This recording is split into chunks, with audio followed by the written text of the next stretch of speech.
मुंबईमध्ये मुंबईकरांना काय पाहिजे हे मला असं वाटतं मुंबईत तुम्हाला तिथे जन्माला आल्याशिवाय कळणार नाही.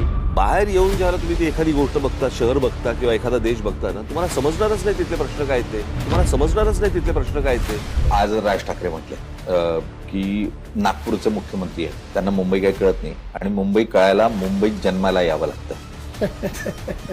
मला असं वाटतं की यापेक्षा जास्त फ्रस्ट्रेशन दुसरं काय असू शकतं.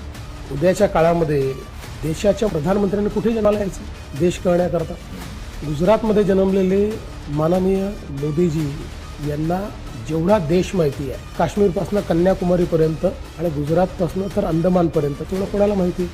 मुळामध्ये माझं एवढंच मत आहे की समजा एक मिनिटाकरता असं समजून चला, मला कळत नाही, तुम्हाला कळतो, मग काय केलं तुम्ही इतक्या वर्षात?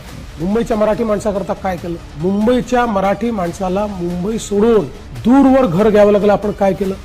मुंबईमध्ये 25 वर्ष महानगरपालिका चालवली, कोणचं इन्फ्रास्ट्रक्चर तयार केलं? मुंबईला पहिल्यांदा नागपूरमधनंच आलेल्या नितीन गडकरी साहेबांनी 55 उड्डाणपूल बांधले, वर्ली बांद्रा सीलिंग बांधली आणि त्यातनं पहिल्यांदा मुंबईच्या डेव्हलपमेंटची सुरुवात झाली.